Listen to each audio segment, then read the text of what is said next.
palavra. Evangelho de Lucas, capítulo 6, versículo 36. Sede, pois, misericordiosos, como também vosso Pai é misericordioso. Toda a história da humanidade, sempre que alguém se coloca no lugar do indivíduo para cuidar, para zelar, para amar, para ser misericordioso, nós encontramos aliados, mas também encontramos pessoas que não vão concordar. E com Jesus não era diferente. Sempre que Jesus se colocava nesse lugar de apoio, de ajuda, de socorro, ele encontrou pessoas que não concordavam, que perseguiam e que não entendiam esse posicionamento. Eu quero encorajar você, que assim como o Pai tem esse atributo comunicável de misericórdia, você também pode agir em misericórdia. Amar quem te odeia, amar quem te fere e estender a mão. Ser alguém que é boca de Deus como agente de milagre, de transformação. Eu quero encorajar você, nesse tempo de tantas dificuldades, a permanecer em Deus, com seu coração firme, pedindo que Ele derrame sobre você esse batismo de misericórdia e que você possa ser reflexo dele aqui na terra. Que nada, nem ninguém, possa tirar você desse lugar. Que assim como o Pai é misericordioso, você também pode ser misericordioso. Vamos juntos viver a realidade que Deus tem para as nossas vidas. Deus te abençoe. Isaías 19. Advertência contra o Egito. Vejam, o Senhor cavalga numa nuvem veloz que vai para o Egito. Os ídolos do Egito tremem diante dele, e os corações dos egípcios se derretem no íntimo. Incitarei egípcio contra egípcio, cada um lutará contra seu irmão. Vizinho lutará contra vizinho, cidade contra cidade, reino contra reino. Os egípcios ficarão desanimados, e farei que os seus planos resultem em nada. Depois eles consultarão os ídolos e os necromantes, os médiuns e os adivinhos. Então eu entregarei os egípcios nas mãos de um senhor cruel, e um rei feroz dominará sobre eles, anuncia o soberano, o Senhor dos exércitos. As águas do rio vão secar-se, o leito do rio ficará completamente seco. Os canais terão mau cheiro, os riachos do Egito vão diminuir até secar-se. Os juncos e as canas murcharão. Haverá lugares secos ao longo do Nilo e na própria foz do rio. Tudo o que for semeado ao longo do Nilo se ressecará, será levado pelo vento e desaparecerá. Os pescadores gemerão e se lamentarão, como também todos os que lançam anzóis no Nilo. Os que lançam redes na água desanimarão. Os que trabalham com linho e os tecelões de algodão se desesperarão. Os nobres ficarão deprimidos e todos os assalariados ficarão abatidos. Os líderes de Zoan não passam de insensatos. Os sábios conselheiros do faraó dão conselhos tolos. Como, então, vocês podem dizer ao faraó, sou sábio, sou discípulo dos reis da antiguidade? Onde estão agora os seus sábios? Que lhe mostrem se é que eles têm conhecimento do que o Senhor dos Exércitos tem planejado contra o Egito. Tornaram-se tolos os líderes de Zoan, e os de Mênfis são enganados. Os chefes dos seus clãs induziram o Egito ao erro. O Senhor derramou dentro deles um espírito que os deixou desorientados. Eles levam o Egito a cambalear em tudo quanto faz, como cambaleia o bêbado em volta do seu vômito. Não há nada que o Egito possa fazer, nada que a cabeça ou a cauda, a palma ou o junco possam fazer. Naquele dia, os egípcios serão como mulheres. Tremerão de medo diante do agitar da mão do Senhor dos Exércitos, que se levantará contra eles. Judá trará pavor aos egípcios.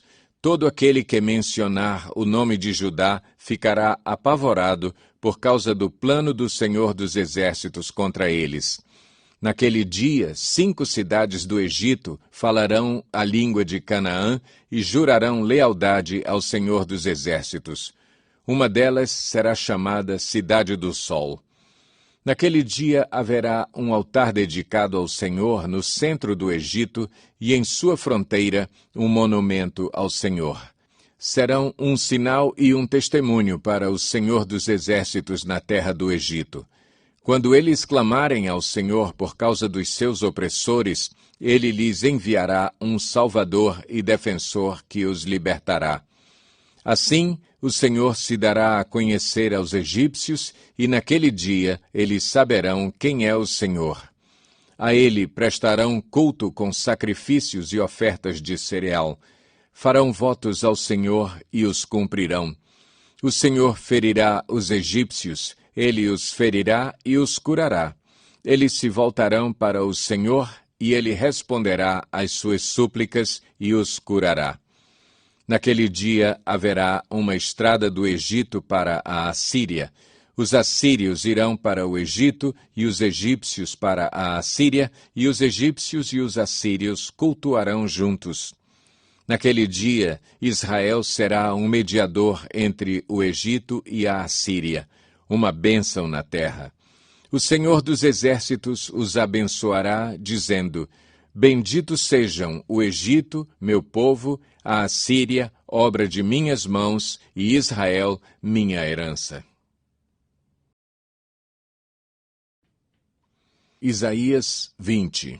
No ano em que o general enviado por Sargom, rei da Assíria, atacou Asdod e a conquistou, nessa mesma ocasião, o Senhor falou por meio de Isaías, filho de Amós, e disse: Tire o pano de saco do corpo e as sandálias dos pés. Ele obedeceu e passou a andar nu e descalço. Disse então o Senhor: Assim como o meu servo Isaías andou nu e descalço durante 3 anos como sinal e advertência contra o Egito e contra a Etiópia, assim também o rei da Assíria, para a vergonha do Egito, levará nus e descalços os prisioneiros egípcios e os exilados etíopes, jovens e velhos, com as nádegas descobertas. Os que confiavam na Etiópia e se vangloriavam no Egito terão medo e ficarão decepcionados.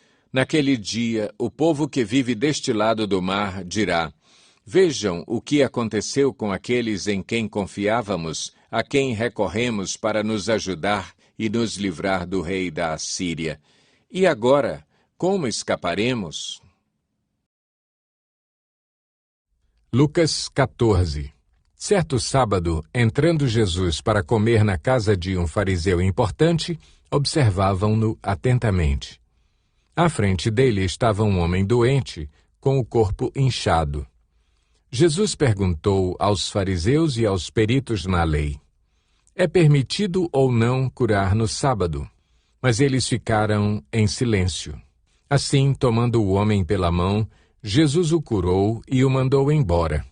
Então ele lhes perguntou: Se um de vocês tiver um filho ou um boi, e este cair num poço no dia de sábado, não irá tirá-lo imediatamente? E eles nada puderam responder. Quando notou como os convidados escolhiam os lugares de honra à mesa, Jesus lhes contou esta parábola. Quando alguém o convidar para um banquete de casamento, não ocupe o lugar de honra, pois pode ser que tenha sido convidado alguém de maior honra do que você. Se for assim, aquele que convidou os dois virá e lhe dirá: Dê o lugar a este. Então, humilhado, você precisará ocupar o lugar menos importante. Mas quando você for convidado, ocupe o lugar menos importante, de forma que, quando vier aquele que o convidou, diga-lhe: Amigo, passe para um lugar mais importante. Então você será honrado na presença de todos os convidados, pois todo o que se exalta será humilhado, e o que se humilha será exaltado. Então Jesus disse ao que o tinha convidado: Quando você der um banquete ou jantar, não convide seus amigos, irmãos ou parentes, nem seus vizinhos ricos. Se o fizer, eles poderão também, por sua vez, convidá-lo, e assim você será recompensado. Mas quando der um banquete, convide os pobres, os aleijados, os mancos e os cegos. Feliz será você, porque estes não têm como retribuir. A sua recompensa virá na ressurreição dos justos. Ao ouvir isso, um dos que estavam à mesa com Jesus disse-lhe: Feliz será aquele que comer no banquete do reino de Deus. Jesus respondeu: Certo homem estava preparando um grande banquete e convidou muitas pessoas. Na hora de começar, enviou seu servo para dizer aos que haviam sido convidados: Venham, pois tudo já está pronto. Mas eles começaram, um por um, a apresentar desculpas. O primeiro disse: Acabei de comprar uma propriedade e preciso ir vê-la. Por favor, desculpe-me. Outro disse: Acabei de comprar 5 juntas de bois e estou indo experimentá-las. Por favor, desculpe-me. Ainda outro disse: Acabo de me casar, por isso não posso ir. O servo voltou e relatou isso ao seu senhor. Então o dono da casa irou-se e ordenou ao seu servo: Vá rapidamente para as ruas e becos da cidade e traga os pobres, os aleijados, os cegos e os mancos. Disse o servo: O que o Senhor ordenou foi feito, e ainda há lugar. Então o Senhor disse ao servo: Vá pelos caminhos e valados, e obrigue-os a entrar, para que a minha casa fique cheia. Eu lhes digo: nenhum daqueles que foram convidados provará do meu banquete. Uma grande multidão ia acompanhando Jesus. Este, voltando-se para ela, disse: Se alguém vem a mim e ama o seu pai, sua mãe, sua mulher, seus filhos, seus irmãos e irmãs, e até sua própria vida mais do que a mim, não pode ser meu discípulo. E aquele que não carrega sua cruz e não me segue, não pode ser meu discípulo. Qual de vocês, se quiser construir uma torre, primeiro não se assenta e calcula o preço, para ver se tem dinheiro suficiente para completá-la? Pois, se lançar o alicerce e não for capaz de terminá-la, todos os que a virem rirão dele, dizendo: Este homem começou a construir e não foi capaz de terminar. Ou, qual é o rei que, pretendendo sair à guerra contra outro rei, primeiro não se assenta e pensa se com 10.000 homens é capaz de enfrentar aquele que vem contra ele com 20.000? Se não for capaz, enviará uma delegação enquanto o outro ainda está longe e pedirá um acordo de paz. Da mesma forma, qualquer de vocês que não renunciar a tudo o que possui não pode ser meu discípulo. O sal é bom, mas se ele perder o sabor, como restaurá-lo? Não serve nem para o solo, nem para adubo. É jogado fora. Aquele que tem ouvidos para ouvir, ouça.